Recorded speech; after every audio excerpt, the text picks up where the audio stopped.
BizBuzz, 2 till 3:30 every weekday on Marlow FM 97.5. Good afternoon. It's the Mike and Mark show. Only Mark's not here. Mark's on holiday in Spain. I think he's in Spain. And I've got Karen Pawlowska here. She was a guest with us before, and she's here standing in for Mark. Welcome, Karen. Thank you very much, Mike. The theme of the programme is going to be portfolio careers. I'll explain what that is later, and Penny Mallory will be coming along to demonstrate to us her portfolio career. But just to get us started, we are going to have Career Day by Awaken a Cappella. So, Career Day, Awaken a Cappella. Our topic's going to be portfolio careers. I think it's a new term, a term coined by Charles Handy some time ago. And it refers to people who have developed exactly what it says, a portfolio of offerings and things that they do that together make up a career, but it's not one single job. However, we're going to talk more about that when Penny Mallory arrives, and she'll be with us around 2:30. Meanwhile, Karen Pawlowska and I were just talking about how quiet it is in London at the moment for businesses. Yeah, it's very quiet. One of my colleagues has just got to Canary Wharf an hour earlier than he would have expected. He said there's just no traffic on the road. Yeah. And I think I've picked up a few things on the net more locally as well, so like Maidenhead and Windsor area, and they're saying the same thing, that the shops are deserted. Oh. But he said the local people are staying away because they were worried there was going to be parking problems and lots of people and stuff, so they're not there. But they're also not getting people out from the Olympics at Dorney Lake, because in the news it said that they had lots of people screaming and shouting at Dorney, but they're obviously for some reason not going back to the local shops. No, they said that, I think on BBC they were interviewing people who were on a campsite, a lot of Dutch visitors, but they were just staying on the campsite or going to their events. Yeah. I know my wife has a business in Harley Street, and she said you could almost dance down Baker Street and not get hurt. It's just empty. Maybe it's an opportunity to do just that. Yeah, look on the bright side. It's a difficult position for businesses to be in. I don't know how they cope with, particularly restaurants, which rely on a lot of footfall traffic in London at times. Certain restaurants, that's going to be a real nightmare for them. I think it's been quite a shock, because they were expecting to have more business, and presumably they prepared for that. But the fact they haven't got it, I don't quite know what they can do to change that, actually. I know in your business you have clients in London. Has it affected you at all? Your own business, has that gone quieter as a result? Yeah, one of our clients that we do regular work for has said they're not doing anything during August because it involves getting members of the general public to meeting places, and said they felt it was just going to be too difficult. Yeah. In actual fact, it probably would have been easier than normal. Exactly. A lot of people must be kicking themselves thinking it would have been easier than normal. My wife's clients are all cancelling, rebooking for September. So she's going to put her feet up and relax with it. It's about the best she can do at the moment. Although we're not here to talk about your firm, I know that your own business, when you were here being a guest of ours, was a family business. Yes, that's right. Yes. Your husband John. Yeah, and our son joined us fairly recently, so it's become even more of a family business now. Wow. Well, I was reading through the BPS, the British Psychological Society's Occupational Digest. So it's the magazine for occupational psychologists, and they're reporting some work they've been doing, some studies looking at what's so special about family firms, and they report the advantages and the disadvantages of being part of a family firm. They reckon that 90% of all firms in the UK are family businesses. Yeah, gosh, I wouldn't have thought it was that high. Surprised me too. They don't go in detail to their sample, I must say, but they're reviewing something that was in the Journal of Management that made that comment about 90%. But I can't pronounce this gentleman's name. The researcher, Gedilovich and his colleagues, they've looked at some of the unique features of family firms. Obviously, they say necessarily they're run by their owners, but that has consequences for motivations, intent, and effort. In other words, they reckon that a business that has a personal ownership has deep ties to personal reputation. It's your reputation that's on the line because you identify with the business. Do you feel that? That's true. Yes, I mean, we feel very personal about everything that we do because it is our name that's involved. It's our business. That has advantages because it makes you very aware of what you're doing, and you put a lot of extra effort in that maybe if it wasn't your business you might not be quite so bothered about. I think the things that on the disadvantages side, the things that stand out more for me is and one of the things we thought about long and hard before we had our son join us was how it would affect our family relationship outside of work. Good point. Because if you're working with someone and it's also your family, things can overspill that you don't necessarily want to overspill and could become a bit heated, I think. Do you mean, when overspill, do you mean bringing work home? Yeah. But there's a whole family of you bringing work home. That's right, yes, yeah. And also, if we fortunately, we have a really nice relationship with our son, and we didn't want to spoil that by perhaps the stresses, and there are lots of stresses in business, perhaps those interfering with the family side of stuff and the pleasure of it. But, I mean, we thought about it and we made an agreement that we don't talk about work at the weekend, which is great, actually. This is a formal agreement, is it? It's a formal agreement between us. A board agreement? Yeah, absolutely. We can't talk about work at the weekend. We've had 2 instances so far where it's almost happened and the offending person has been jumped on. A managerial stick. And what about personal finances? Because one of the points they make here as well is that the use of personal finances brings a certain edge to the financial decision making. Certainly they propose that it helps long-term planning.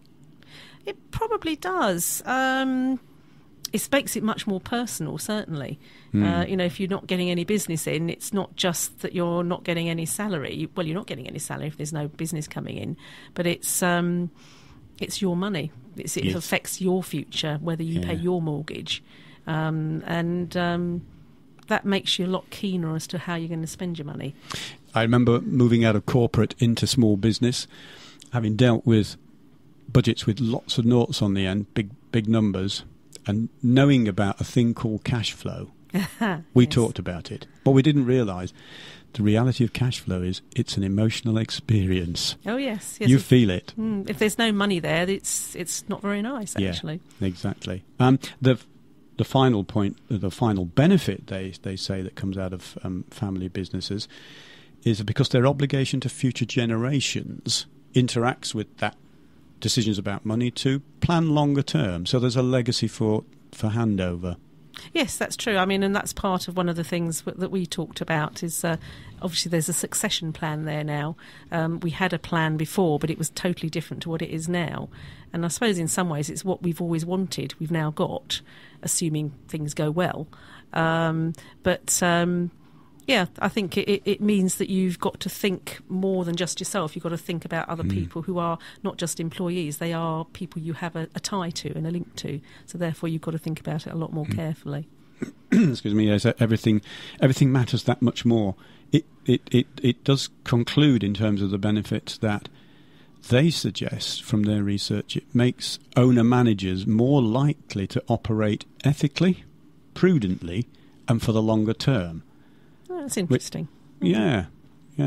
Some people I know have an image of family businesses. They can be sort of cowboy outfits. This is suggesting that the majority of them, because of those key drivers, actually the opposite. They're ethical, prudent, and focused on long term.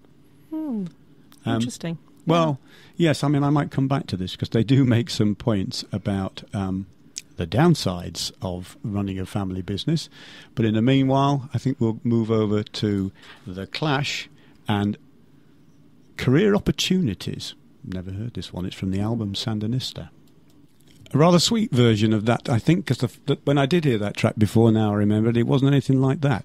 Yeah, it's not what I remembered either. No, exactly. That's from the Sandinista album. Anyhow, back to the benefits and downsides of having family businesses, because I know that both Karen and I have clients of our own that are some are corporate and some are family businesses. But one of the things that I think we both agree, Karen, that is a delight with dealing with smaller businesses is their speed of reaction. Yeah, absolutely, because you can get to the people that make the decisions, have the responsibility and the ability to make a decision much quicker.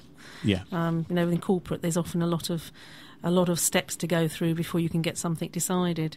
This article, they do say that another feature of family businesses that is something of a benefit is that they rely on the businesses the bigger businesses that have to rely on formal governance can't get away with handshake deals and overt personal reciprocity, but family firms can be more personal and find quicker ways to get things done, and they can lower the transaction costs as a result.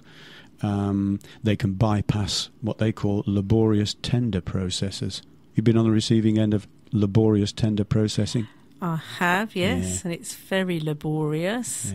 Yeah. And whether it's actually cost effective at the end of the day, I think it's a bit sort of hit and miss, really, by the time you've counted the real costs of tendering for something. Yeah. For something that's probably not a big budget, really, on things. But I think family firms, a couple of the ones we work for, if the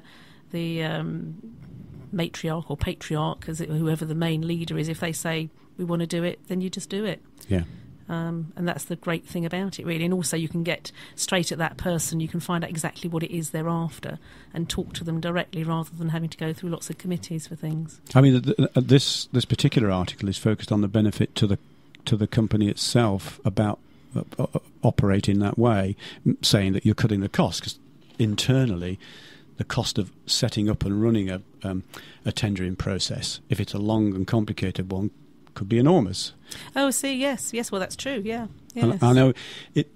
I often wonder whether some of the larger companies do miss some excellent potential suppliers from the smaller business community, because I know quite a few people who will simply not go through the tendering process. They cannot afford to spend the time at the great risk of getting nowhere, so they don't bother tendering. Yeah, we made a decision last year not to tender for things anymore, because we just felt, although we could easily have done many of the jobs that we were tendering for previously, without a doubt we could have done them really well, but the process was so complicated and took a lot of our effort. When I looked at the man hours, or lady hours, I suppose one would have to call it. Person hours. Person hours, yeah. It just wasn't worth the amount of effort that went into it. But it's interesting looking at from the other side of a small family company making a tender. Yeah, I suppose they can cut a lot of the costs. They don't have to do all the crossing of the T's and dotting of the I's. They probably do it, but do it in a more efficient way. Well, there's a comment here they make about from their research from comparing the performance of CEOs in small family-owned businesses with what they call those on the bigger marketplace. And they say that the downside is because CEOs who get their job through primogeniture, by genetic inheritance, they tend to underperform compared to the marketplace. And yes, they reckon that the dishonest or slack managers may also be forgiven due to personal ties or outright nepotism. Do you come across any companies where you think that might be the case, where the people are being forgiven underperformers just because they're part of the family? Sounds logical. I suppose it could happen. I can't think the companies that we work. I know people. Actually, I think they're a bit harder on their staff than their relatives than they are on someone who's a member of staff, because they can almost feel they can get away with a bit more than they can if someone's just an employee. They could have a more frank conversation with them. I think one particular firm I'm thinking of, they have some outright arguments that are quite, in any other situation you'd think were quite rude and quite sort of, you wouldn't be allowed to do that. But because it's family, they do, and it works for them. Right. So, that's interesting, because I did read some other research as well on emotional intelligence. This idea of being emotionally aware is a great benefit to companies, and performance of employees. And this research seemed to suggest that if you measured team performance, if the team was a complex team in a complex organisation and was under stress at the time to perform, then a leader who was emotionally aware and sensitive to the emotions of their team and would deal with them produced a better performance. However, being emotionally aware and very sensitive to all the emotional responses that are taking place around you wasn't of benefit to the sort of teams you're describing. The small, close-knit teams, perhaps where the whole issue they're facing isn't so acute or so complex. In fact, it decreased their performance. And they said it seems as though you might make too much of it. You know, the family they're used to having a blazing row, and it doesn't mean anything to them. They get on with their job afterwards. But I suppose so. Being oversensitive. Yeah, maybe. I haven't seen that. So I haven't seen that happening yet. Right. But I suppose it's possible. Well, that's emotional intelligence is also a very complicated subject because it means different things to different people now over the years as it's been researched. But just finishing off this particular article, one of the points it does make is that a family-run business can become too inward-looking, too tightly knit, almost a clique, and that can prevent them. I don't know whether this is true of the firms you deal with. Looking outside for changing trends, they become too inwardly focused, and everything is happy in our little garden, and they don't look beyond the garden. I think that can happen, certainly. And there's, I think, a tendency to perhaps try to want to do everything yourselves, rather than maybe looking for experts in certain areas that you're not that good at. But actually, or maybe your time is better spent doing the things you're better at and getting experts in to actually do, particularly, I don't know, depending on what your business is, maybe you're selling widgets, but you're not very good at doing websites. Well, actually, although one of your relatives does a bit of website work, it actually might be better to get someone who's a real expert in to do that part of the business for you. But I think there's a bit of a tendency to think, well, actually, is it going to upset so-and-so if we don't use his services but we use someone externally? And that's a possibility. Simply put, they can become less objective because they're all bound together. Yeah, I think so. Well, there's some interesting points there for any family businesses listening in, that there's some great benefits that you can play to, particularly relating to the drivers to act more ethically, prudently and for the long term, because it's very personal. Personal money, personal reputation, which will give you an edge over the bigger companies that are thinking short term, and also your informality. The ability to slim down process and make decisions quickly. Well, in a moment we will have Penny Mallory joining us, and we will be moving over to talk about that thing called the portfolio career. Meanwhile, I hate my day job. Well, just in case you didn't recognise that, because Penny said I've never heard of half of this music, that was Will Ray and I Hate My Day Job, and it was from Mojo Blues. So welcome, Penny. Thank you, Mike. Yes. And so what did you think of our musical choices so far? Well, it's an interesting selection. Clearly you have prioritised a link over music that people like or know. It's all about the links. It's all about careers. It's all about jobs. It's hard work finding stuff related to portfolio careers. And that's why you end up with music like that. Yeah, which I quite liked, actually. I thought that's a good track. I'm going to play that at home. Anyway, Penny, you're here to tell us about your portfolio career. Yes. And as I explained it before, it was a term invented by, I think, Charles Handy, and he was referring to the change in our view of careers, where there's quite a few people have this whole portfolio of things they do and not one day job anymore. What do you do? Shall I talk you through my portfolio? I'll flick the briefly. pages of my portfolio for you. Well, at the moment, gosh, because it does change.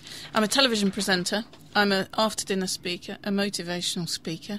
I speak to kids in schools. I also do some coaching work, and I train people to craft and deliver a knockout speech. Knockout speech? Yeah. Wow. That's an awful lot of That's stuff an that you awful do. lot of stuff. How did you get into doing all... Was that a deliberate decision to do all of those things, or did they kind of build up on each other? Yeah, no, it was certainly not a deliberate move. I guess what happened is I start doing one thing and then it draws me into another world. But of course there is a common link between all of those things, which is transformation of some kind, which is what I love, is seeing a transformation in somebody's performance or somebody's thinking, or, you know, taking somebody from a place to a better place, helping them to do that for themselves. So in all of those things, that is the link. Oh, right, okay. But it's developed over the years. It absolutely didn't plan to have all those strings to my bow. But the wonderful thing is, for me, because I get bored very quickly, I like things to constantly change and move, whereas a lot of people like things the way they are, and they like, you know, to just have it as it is. I don't like things to stay the same. I like things to constantly evolve and move and change. So if they're not changing, naturally I make them change. So what was your first part of your portfolio career? Well, initially I was a rally driver, so well, before that I was a graphic designer, but you know, You didn't mention before those that, ones. before that, I was a brain surgeon. yeah, I was a dentist, and so rallying was what took me into the world of speaking and TV, really. So that's where it all began, and I didn't even plan to do that. It was a dream in my head when I was a little girl. And I made my dream come true, which was wonderful. And, you know, watching the Olympics, there's so many other people doing exactly that, which is so exciting. I just love, I've got the Olympics on all day long, listening, and Mike will appreciate this, listening to the way the athletes are speaking about their performance and how, yes, you're nodding, so it must be really my interesting. hero, David for you. Brailsford, behind it all. Yeah, I know, it's so exciting. And listening to the rowers and everybody talking about, you know, what they were hoping going into it, how they managed it, and how they feel afterwards. I just absolutely love it. Yeah, it's excellent. So, of your portfolio careers, what are your... Do you have a favourite, or are they all equally the same? Don't have a favourite, because I think if I did any of them all the time, it wouldn't be quite as challenging. So I love doing TV because I find it quite easy, actually, and I just love the environment, I love the people, and I love the challenge of it. But speaking, you know, if you ask me 10 minutes before I speak, I'll say, I wish I didn't have to do it. I want to run out the room and drive away, particularly with after dinners. But obviously when I'm on the stage, I'm loving it. And the minute after I've finished, I'm so glad I did it. But, you know, all of them have their own challenges and all of them need different preparation. The coaching stuff I love, and Mike's completely responsible for getting me into this because he's been my coach for God knows how many years now. Mike must be 15. Is it? Oh, gosh, what a thought. And what Mike was able to do with me, I can now help other people to do, which is make a transformation. So any of them I love at any moment, and I can't also wait to do the next thing next. So every day is very different. And I guess ultimately this is what happens when you didn't do very well at school as well. You have to sort of make a life for yourself with no... So many successful people who do things that we all know about, you know, visible people, didn't do very well at school. Yeah. But if we go back, if you cast your mind back, I don't know about your parents, certainly my father was on a career path. You know, from the 40s onwards, he was on a career path. And the epitome of the career path person to me is what do the Japanese call them? Salarymen? Where you have a job for life. Yeah. Right, yes. Yeah? Yeah. Well, we used to have that in this country, didn't we? But it's kind of gone by the by a bit in recent years. I don't know that anyone considers a job for life anymore, even if you've been there. I know somebody who's been at a car company for 34 years and this week was made redundant. He probably thought he had a job for life. That's right, yeah. 34 years and he's been made redundant. You know, it's extraordinary. I mean, that's a very good point you make about he thought he had a job for life, but he probably never did, particularly these days. Right. Because a number of people get frightened about a portfolio career, because one of the things about it for sure is it isn't routine, it's not reliable. That's for sure. And so security is an issue. But really, what security do you have under the new psychological contract that we have with companies these days? Well, I don't know that anyone's on more than a month of contract anywhere. You know, even if you're full time, you'll be on some kind of notice period. And in a sense, now, I mean, I've been freelance all my life, since I was 20. I'm used to the insecurity. It sort of gives me some kind of security because at least I'm in control. Nobody can sack me. Yeah. I can always go somewhere else. I can always keep moving. Whereas I think if you've been working in a business, in a corporate environment all your life, and this poor guy will feel like the floor has just opened up underneath him. He doesn't know where to turn. So I'm going to do some coaching with him, and to help him along, because it's something I'm very familiar with. But I think it must be really scary for people that have been in a role for that length of time and then have the rug pulled. Particularly if they identify very closely with it, so that a huge chunk of their self-identity is as, I don't know, commercial director of XYZ. Yeah. And then it goes. And then who am I? Yeah, I was going to say, who are you? Who am I now? Who are you now, by the way? And I don't think people realise how much support they get within a corporate organisation as well. It's a comfortable thing, but you don't realise it's there. And also, when you've come out, when you're in the corporate environment, you've got a marketing department, you've got an accounts department, you've got all these people you just naturally, as you say, just rely on to be there. And when you're freelance, you are marketing, you are accounts, and I think that scares people enormously. Well, you run out of envelopes, you have to go and be your stationery department. Absolutely, as well. Absolutely, you're everything. I like that because I'm quite a resourceful person, but I think for a lot of people it's quite a scary prospect. Can you imagine going to the same building for most of your life to do your work and then catching the same train or driving the same road back again, which was pretty much what a career was about some years ago, wasn't it? Yeah, absolutely, and nothing horrifies me more, if I'm honest. There would be two same. If I have to go to the same place for a week, I go stir crazy by day 5. I couldn't do it personally, but I know it suits some people very well, and I probably am not the norm. Most people, I think, don't they? They like security, they like routine, they like things. They like to know how things will be. Yeah, and I'm the opposite, but I don't know how unusual that makes me. So the lack of security, you said it does something for you? Well, it keeps me on my toes. Bit of adrenaline. I know that no one is going to fill my bank account except me. So if I don't do something, nobody else will. That's quite a. You can't. I don't think you can afford that. When you're in a corporate environment, you can afford to be lazy for a moment. I don't think you can when you're freelance.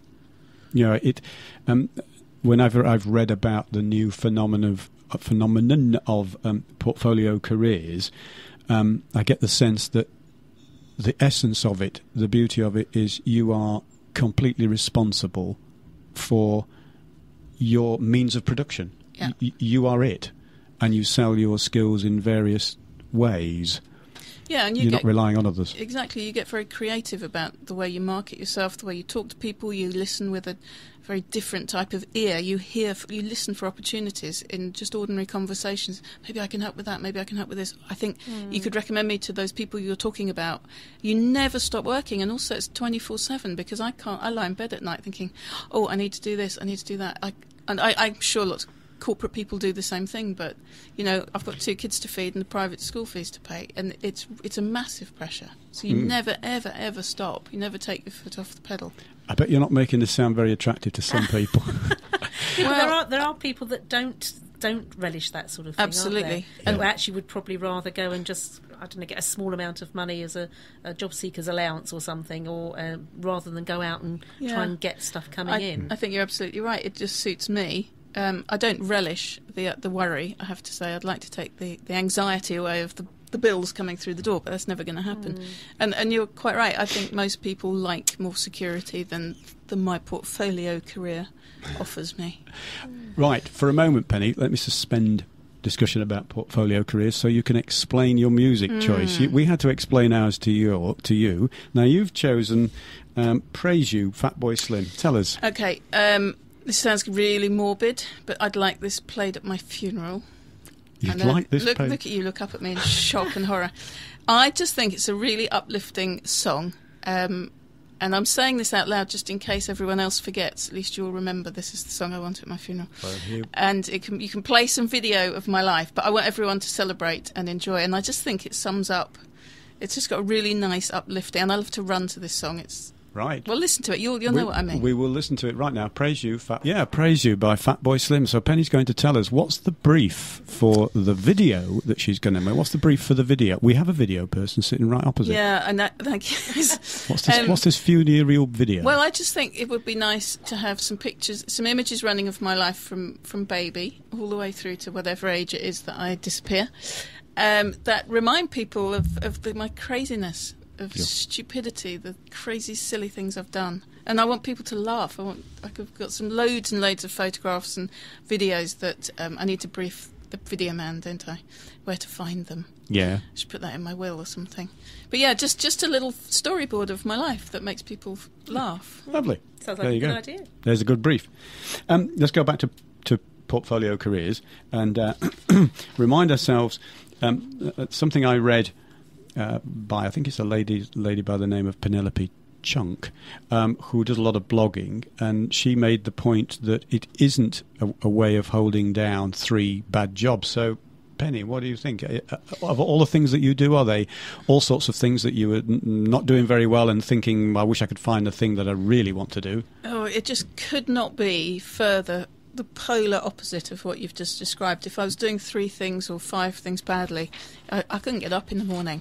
But these are all things that I would like to think I'm great at them all and enjoy them all thoroughly, and the mix is fantastic. I guess the danger is that you're considered a jack of all trades, which I hate, but I'm a master of all my trades, and that there's a common link between them all, and they're all sort of move and change to fit who I'm with and who I'm working with, and I can use all the different skills from the different areas that I do to make me better, and I'm constantly pushing myself to be better and learning from other people and all that good stuff. So absolutely not is it doing several things averagely or badly. It's, I hope, doing all the things I love really well. And you do them well, you choose to do them? Absolutely choose to do them, yeah. It's a conscious decision. I think if you enjoy something, you put energy and effort into it, and if you don't enjoy it, it must be like wading through treacle. I just can't imagine how you could work for yourself and do something you didn't actually enjoy doing. Yeah, that's one of the things we've said. Is if we didn't enjoy what we were doing, although we go to the same building most days, we go out filming, obviously, to other places, but if we didn't enjoy what we were doing, we wouldn't want to be doing it. And you probably wouldn't be very good at it. No, that's right, because you don't have the passion then to do it, do you?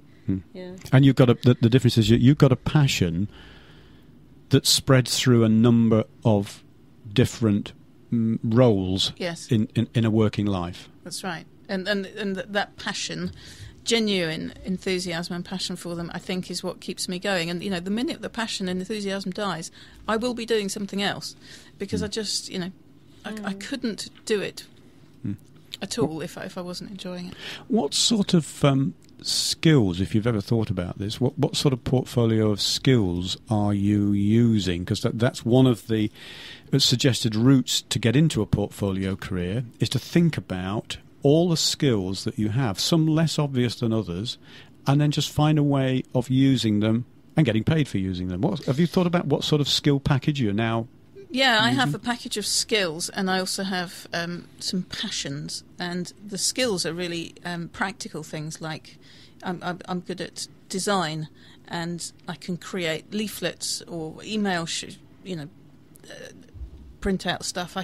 Anything graphic I can produce quickly and easily and for free, so I don't have to pay anyone to do that stuff. So I think that's really useful. I am useless at accounting and maths, and so I do my spreadsheets pretty badly, as I'm told by my accountant every year, but I pay him enormous sums of money to sort of correct it all, because I just hate that. So that's the one thing I haven't got. Marketing, keeping your eye open for opportunities, not missing a trick, being really organised and really resourceful, I'm very good at. But it's all fed off my passion and enthusiasm for the actual subject. Do you sell some of those skills? Let's take, for example, your ability to do marketing, to spot a marketing opportunity. Do you sell that as a skill to other people? Or is that something that you could do in future? I think it's something I used to do in a previous life. When I first left school, I did that sort of stuff, so it's just sort of feels like it's in my blood. It's endemic in me, in my DNA, to do marketing and the creative stuff. Could I do it as a full-time job? Not right now, no. Ask me in another 20 years, I might feel differently. Could you do it as a part-time job? Could you do it and knowing that you're going to do something else tomorrow? Maybe if you were doing it for a company that you really felt passionate about what they were doing. Yeah, I'm not convinced I could do it for some time. Don't want to convince you to do it. No, it's not just where wonder. my heart lies right now. Right. But, you know, ask me in a few years' time, things may have moved on and changed, but right now I'm afraid no. Why do you want me to do some marketing for you? No. In fact, it's funny you should mention that. I was talking to a lady this morning at a business network I was at who is a good example of a portfolio career person, Nicola Marsh. And in fact, she has three main areas of production, let's call it that. One is she runs the business club for South Bucks, and that's a networking group, and she runs it and enjoys running it and uses certain skills.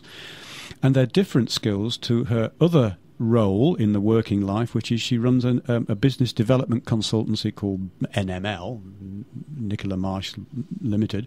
And another one, a third avenue to her portfolio, element to her portfolio, is now running an agency, Payment Sense, which is to do with credit card payment. Yeah, not related directly to any of the other things. Although her background is very much in finance, isn't it? So there is a stream running through there. Yeah. But she has a whole portfolio of things, and she's able to draw on lots of different talent and use them all. Yeah, and all of those, she's, again, like yourself, she's responsible for whether it works or not, and it brings in her money and pays her bills whether she has to make it work. Yeah. Let me switch to Penny again for an explanation as to why we're going to now move to Fighter by Christina Aguilera. Tell us about that. Okay, in my spare time, I am a boxer and I love to fight. So I'm a bit of a fighter. It just sounds a bit odd, Penny. So the first fight that I ever fought was... this was my walk-on music. And it does sum me up. So I walked to the ring and into the ring listening to Christina Aguilera singing Fighter. Again, it's a song I love to run to. It's as if she's singing about me. This is just me. I'm going to imagine it now. That's Fighter. So I was imagining you climbing into the ring. Yeah. Tell us about that. Tell us about it was this is part of your portfolio career? Well, I can't say that I got paid for it or make any money out of it. But I guess it does back up everything I say when I'm on stage speaking, and it's sort of the scariest position I've ever voluntarily put myself in to test my resolve, because you really do, you can train as hard as you like, but your will has to be so strong when you step through the ropes. And I wanted to test my will, and I realised that I had got a really I mean, I knew that anyway, I just had to push myself another little bit further. And I realised I was capable of managing my mental agility in the ring as well as my physical. Unfortunately, as I stepped through the ropes, somebody had said to me earlier in the day, "Oh, what a shame you lose half your fitness as you step through the ropes." And I thought, you twit, why did you have to tell me that? Because as then I decided, that was sort of subconsciously what happened. Of course, it's nonsense. I know you won. Anyway. Well, yeah, it was a draw actually, but it was. I was 44 and she was 20. No, I was 43 or 44. She was 21. She was half my age. I thought this was going to be there's pounds rather than age. No, in age. So it was like getting in the ring with your daughter. It was awful. And she was very small, and all her family were there. Kirsty from Coventry, and they all looked pretty hardcore. And, Kirsty from Coventry, I don't know whether Kirsty from Coventry has got anything to do with portfolio careers, but let me just ask you a question that maybe you mentioned you're getting in the ring with your daughter. What do you say when your children say, "Where do you work, Mum?" Because I could imagine a lot of dads would say, "Well, I work in the office down the road in Baker Street." What do you say? It's a really good question, because I've never really found the answer to that question. I guess I give the answer that's appropriate for the people that are asking, what would be the most relevant to them. If my kids if I say to my kids, "What do you tell your friends I do?" they say, "You're a TV presenter." That's probably the most glamorous option for them, so they always default to that one. Not boxer. No, they say she's a TV presenter. Yeah. And where do you work? That's what you do. Where do you do it? So you spend your days in the ring, you spend your days in working with car companies? With car companies, driving around, filming, which could be absolutely anywhere. I find myself in some quite glamorous locations abroad and some pretty dingy locations. It's a real nice mix. So I never really know who I'm going to meet, where I'm going to be, which I love. Life just stays constantly interesting. Yeah. And so you're not looking through the pages.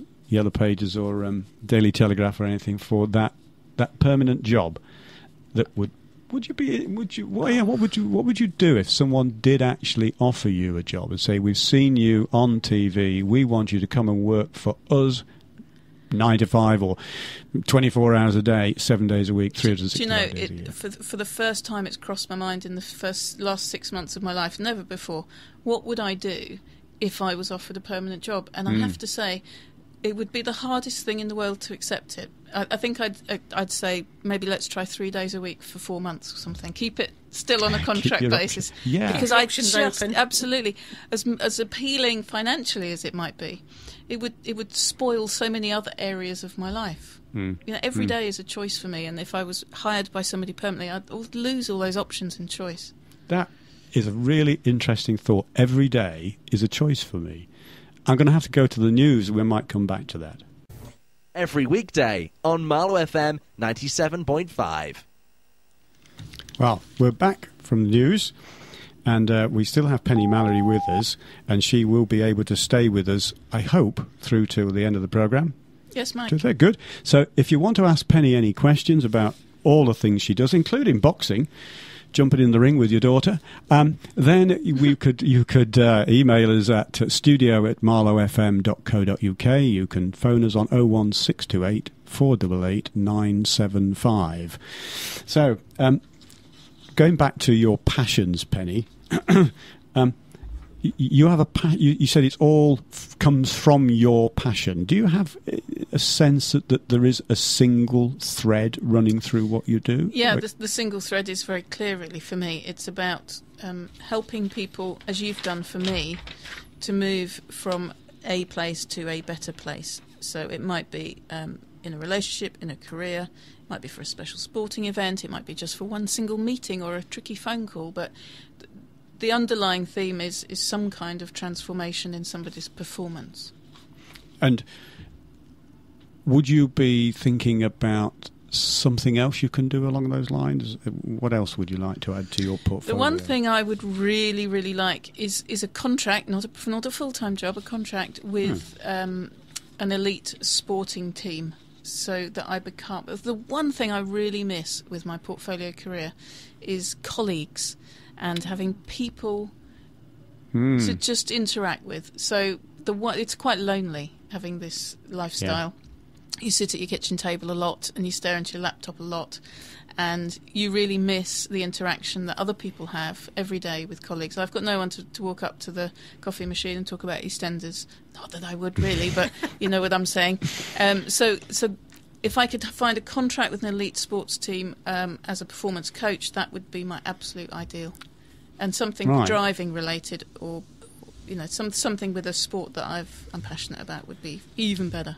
So it's interesting. One of the articles I found online about portfolio careers said that one of the key elements to success for keeping yourself sane with a portfolio career was actually doing a lot of networking, getting involved in specific groups, because that gave you the group of colleagues that you needed to actually have not necessarily work conversations, but just social conversations with. Yeah, I would just call those people friends. I'm not very good at going to those Mike's brilliant at it. Going to those networking, organised things, because I'm a single mum as well. I've got to juggle the kids, and there's only so much time I can be away from them at a time. So I tend not to do the networking things, but I still do LinkedIn and all that sort of ordinary stuff that most people do to stay in touch with colleagues. It's not face-to-face. But I don't do very much of that face-to-face stuff, just because there's only so many hours in the day. But interacting with like-minded people, I think, is important for all of us, isn't it? We all need to sort of match ourselves with contemporaries that get us and get what we do. So I have a group of people that I'm always in touch with, and you end up gravitating towards people that sort of work for you. I don't mean... how do I express that? Just people who just you balance. gel with. Exactly. And that's not unusual. Everyone does that. So. Yeah. I mean, what Karen just said is also what I read as some downsides to it. Things to be aware of and think about if you're thinking of a portfolio career. Top of it was loneliness. Yeah. If somebody's come out of a big corporate organisation, maybe you don't realise how valuable it is to just, as you said, rub shoulders with somebody at the coffee machine. Well, you can walk down the corridor and say, hi, John, hi, Jim, hi, Sarah. You know, at home you're walking down the corridor, you know, kicking the dog, saying, get out of my way. And that's as much sometimes as all the interaction you'll get in the day. And then, of course, you go off to work the next day and there's 300 people to speak to. But then that's sometimes quite lonely because you never get to know anyone terribly well. It's sort of passing ships. You meet lots of people, but not for very long. It's one of the reasons that people who work on their own quite often decide they'll take a desk in a serviced office or in a shared office somewhere. Yes, it's something I've rather thought than about. working from home. They don't really need... They could still work from home, but they need that interaction with people in another place. And it's something I've absolutely considered. I live in Chipping Norton, though, and there's not many opportunities for that. And a lot of the people, you know, I'm not sure that I want to share the space with them anyway. And I've got 2 dogs. I might as well be sat at home, you know, at least don't let the dogs out. You know, it's just practical, ordinary life sometimes gets in the way. You've reminded me about the music, Who Let the Dogs Out, but that's not your choice. Certainly not. You've got to explain your next choice again, which is Can't Keep It In by Cat Stevens. Oh, this is a bit lovey-dovey, really. This is just a good memory of a really great time of my life, and when I was so happy and everything was just going perfectly, and it's just a really nice upbeat song. That's it. No big deal. Thank you. Cat Stevens. Here we go. Did you like that? Yeah, I like that. And I'm thinking about you the other day when we were planning the programme, because reading up about portfolio careers, I read of a lady who was actually a lawyer, but she works from home for a number of companies. That's her lawyer job. She's passionate about baking, so she bakes cakes in a serious kind of way. So she sells them to outlets. But she bakes cakes. She's an author. She's written books. And she now wants, apparently, to open a tea room as well. And that made me think of you, Penny, because I think you had a tea shop. Yeah, some time ago, myself, my husband then, and a colleague opened something called Teetotal, which was the British tea equivalent of Starbucks. If you want a great cup of tea in England, it's impossible to get because everyone just chucks tea bag in and lets it stew, puts hot milk in, puts scalding water over tea bag. Just hideous. So I always ended up ordering coffee when I go out because it's a more reliable coffee drinking offer. So we set up Teetotal to sort of turn around that situation with, you know, the American and Italian coffee shops taking over the high streets, and it was fabulous because I got to design the interior and come up with all the food and the drink, and absolutely loved setting it up. But I have to say, the one thing I discovered about myself was setting up the project was interesting, but once we'd set it up and it was running, I lost interest in. I don't want to sit and open invoices and deal with staffing issues, and it made me realise that. There's much more to it, obviously. Running a tea room can actually be quite boring for me. It wasn't, you know, the challenge was to get it all done on budget, on time, make it look fabulous and get it all done. So the tea room idea would be great for a lot of people, but ultimately for me, I lost passion for it when it became mundane and ordinary. It's no longer a challenge. Yeah, exactly. Yeah. It makes me wonder if any of us know, what's the difference between a portfolio career and a serial entrepreneur?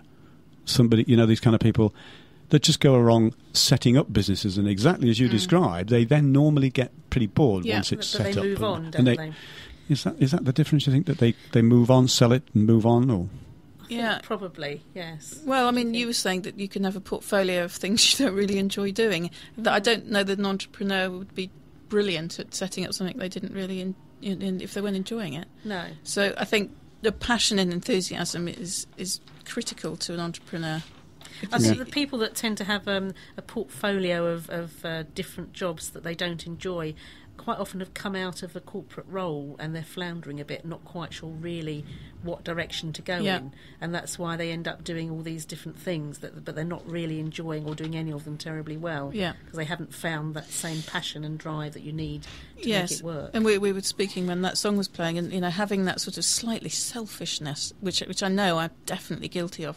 For me, portfolio career works because I get to do what I want, and I don't have a boss to tell me that today I want you to do this. That I'm my boss But the trouble is with that is that I then change the rules as I see fit. If I have the day off, I don't have to answer to anybody.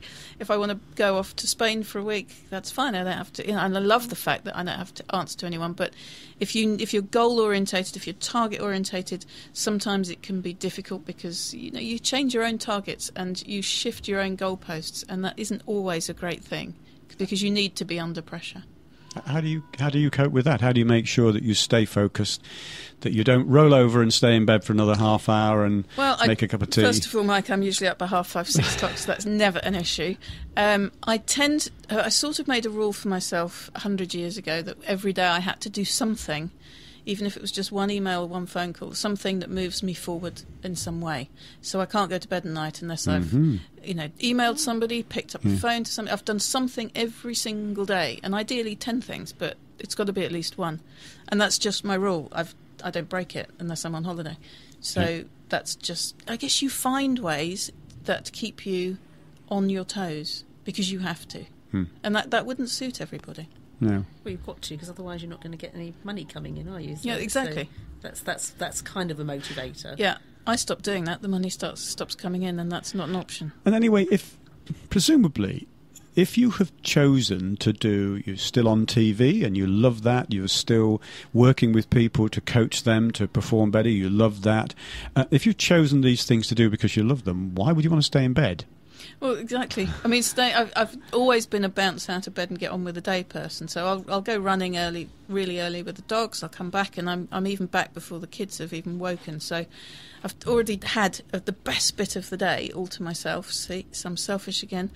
And then I can get launched into doing something else that I love doing. So, it sounds good, doesn't it? It sounds excellent. But there are, we've talked about the loneliness bit and there are downsides, but for me, they're just so insignificant compared to the upsides. Let me ask you about your final choice of music, which was "I Walk the Line" by Johnny Cash. Tell us about the reason behind that. Oh, I saw the Johnny Cash film, Walk the Line. Loved the film. I love his music, and it just made me think. I don't know. Do I walk the line? I don't walk the line very often. But I loved his story with June, his wife, and how tolerant she was, and taught me a lot about relationships, about marriage, and blah, blah, blah. And I just love the song, but it's interesting because I don't walk the line very often. So, you said you didn't walk the line? Well, do you think I walk the line? I don't think I walk the line. No. That's why I'm single. Yes. Oh, but another choice. Right, Penny, there's Hopefully there are lots of listeners out there who are now thinking, I wonder if a portfolio career is for me. I wonder if this is my way forward. What advice would you give them? What things to think about? Goodness, I think ask yourself this. Do I get really stressed when I don't know how much money's in the bank? So the financial aspect, I think, is really important. If you need a regular income and it stresses you to not have the thought of it, stresses you need to think hard. I'd also think about what a sort of a social person you are. Do you like routine? Do you like things to be in order? Because I'm a bit. You've got the gist by now. I don't mind things being slightly chaotic and unplanned. And for a lot of people, that they would just hate that. You have to be self-motivated. I hate that expression, but you've got to be prepared to be resourceful. Perhaps do things you don't want to do. At times you don't want to do it because you've got to keep the ball rolling, you've got to keep the momentum going. So I think there's lots of different things like that you need to consider. But if you have some burning desire in your belly that won't leave you, I would just do it. Just follow it, because if your passion is there, you'll find a way to make it happen. Well, I've spoken to a number of people actually when I'm working with them who are in a particular job, and they love the job. They just think that they have more to give as well, and they think they have a black and white choice. I'm either going to have to give that extra me in another role and leave this one, or I'm just going to have to put up with that and stay where I am and always know that I never used all my talents. You're saying if you can manage some of the uncertainty, some of the fear of cash flow. Yes, if you can live with some areas of uncertainty, then, and you do learn to adjust to it. If you think you can manage that, I'd give it a go. I think it'd be a very scary prospect, genuinely, if you've been in a career for a long time, to walk away from it and try something really new, particularly now, when I read the other day about the triple dip recession. Oh. Yeah. Did you read that article? How scary is that? No, yeah, no, I don't even want to say it out loud. It sounds so depressing. But it's a very difficult time to make big decisions like that. But then again, if you can make it work now, then, that's a good place to be. And, of course, there's no upper pay limit. One of the upsides I read was exactly that yes. There may be some difficulties with the downside of cash flow, but really, if you put your heart and soul into it and you're good at all these things, there's no limit. There's nobody to decide you've been paid enough, we're not paying you anymore. No, you can have all the bonuses in the world, and nobody's there to say you can't have them. So, absolutely, yes, I'm putting a sort of negative spin on the financial side, but it can be fantastic. And my very best years, obviously have been since I've been freelance. And like you say, if we tend to limit ourselves, and you'll understand this, we tend to put a limit. I'm only worth 50 grand, I'm only worth 80 grand, I'm only worth 20. And it's absolute nonsense. It's a limit we've made up on ourselves. And, there's no reason why it needn't be huge. And there's nothing wrong with earning lots of money and being ambitious financially. There's nothing wrong with that. Yeah.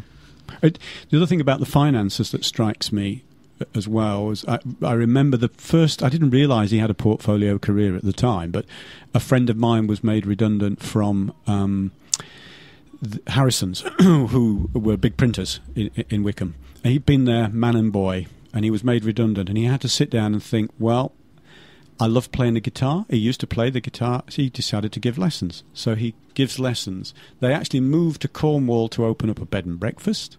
He loves entertaining people in other ways as well, just having them and making them feel welcome. And he bought a small van, and he drives around and he does van deliveries, none of which earn him a lot of money. But each one of them adds up to a reasonable income, and he enjoys doing all three. So, and that was a real lifesaver for him, realising he could do what I now know to be a portfolio career. Yeah, and I think we forget that we do have more choice than we let ourselves realise sometimes. That choice every day is a choice. Yeah. Well, we're coming to a close. We're going to finish. But then I'm going to hand over to Wickham Youth Action, Blink FM, and they're going to be taking over from us. But before they do, we're going to play out with Part-Time Lover by... Yes. What's the link there, Mike? I knew you were going to say that. Well, you see, I was thinking about part-time. Some of these jobs are part-time. Is a portfolio career just a bunch of part-time jobs? And so I thought we'd have part-time lover. Now, I have to say, a genuine thanks to you, Penny, for coming in and telling us all about this portfolio of things that you do with your life. Very interesting. Including jumping in the ring and boxing. Yeah, and my next fight's September the 20th. Is it? You can wish me luck. Whereabouts are you fighting RAC next? Club, and it's called Rumble in the Kitchen, and it's with me and all the top chefs and maitre d's from the top London restaurants. Rumble in the Kitchen? Yeah. And you're fighting chefs? I'm going to fight, presumably not Gordon Ramsay. Presumably you're fighting a lady chef. And I'm fighting the lady of MasterChef, I believe. Right. The sous chef at the Gavroche. Right. Give us a date again. 20th of September. Right.